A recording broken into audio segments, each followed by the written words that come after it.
Apple's expected to introduce a new generation of iPhones this fall, and there have been several feature leaks from reputable sources that we'll cover right now. Similar to last year, the standard iPhone 15 and 15 Plus models aren't expected to feature any major design changes. Instead, Apple is likely to make several incremental improvements. Based on leaked dimensions, the 15 and 15 Plus will have the same designs as the 14 and 14 Plus. An aluminum frame with flat edges, and a glass front and back. This means iPhone 14 cases should fit the new 15 models. But one big difference will be the transition away from Lightning to USB-C, marking the first time Apple has changed the iPhone's port in 11 years. Although the change wasn't exactly voluntary. Instead, regulatory requirements by the EU pushed Apple to make the change. The benefit for users is that we'll be able to use the same charger to power our MacBooks, iPads, iPhones, and other electronics like the Switch or Kindle.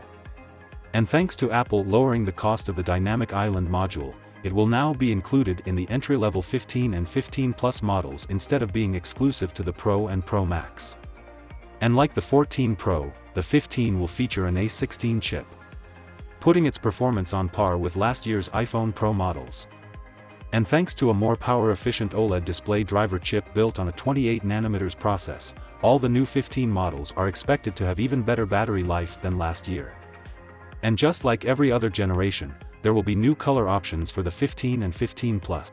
Likely dark pink and light blue, along with the standard white, black, and product red. US prices for these models are expected to be the same, at $799 for the 15, and $899 for the 15 Plus.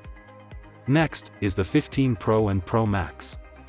They received the biggest change of all models, a new design. The device's overall size will be 0.4mm thicker than the 14 Pro, with small reductions in height and width, which could make the device feel a little more comfortable in the palm. Especially considering the new shape of its frame, which will feature soft rounded edges instead of the sharp edges we've seen in previous generations. The curve won't be as aggressive as the iPhone 10 or 11, but its addition will prevent palm discomfort while retain flat sides to provide grip. And instead of stainless steel, Apple is opting for titanium on the 15 Pro models. Similar to what we saw on the Apple Watch Ultra. Titanium is lighter and stronger than stainless steel, but more expensive due to being more difficult to manufacture.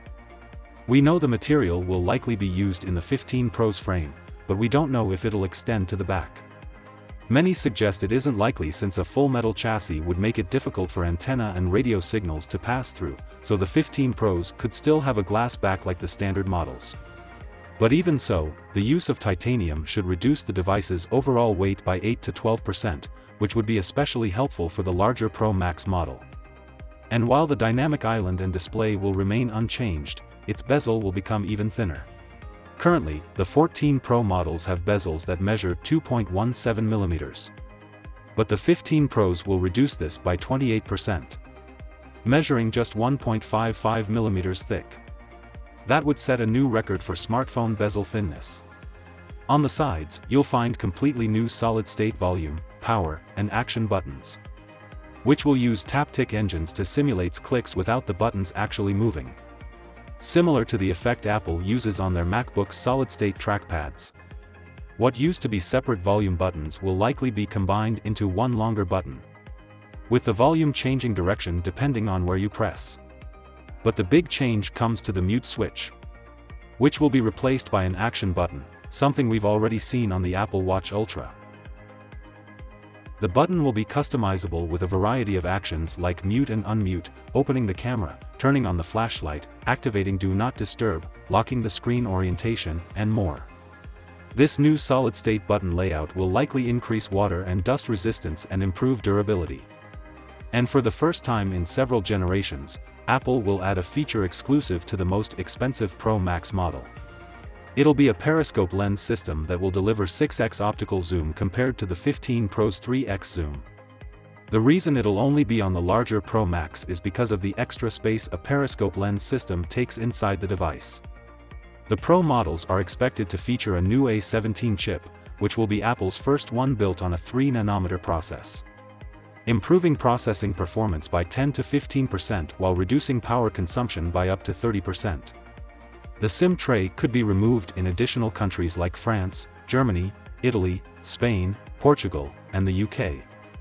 The exclusive new color for the 15 Pro models is rumored to be dark red, something we've never seen on iPhone before. While prices in the US will likely increase due to the titanium frame, solid-state buttons, and A17 chip. But no specific price point has been revealed. So those are the rumored changes coming to the next generation of iPhones this fall. That's all for this video. Don't forget to like, share, and subscribe to our YouTube channel, The Daily Technologies, for more videos like this one.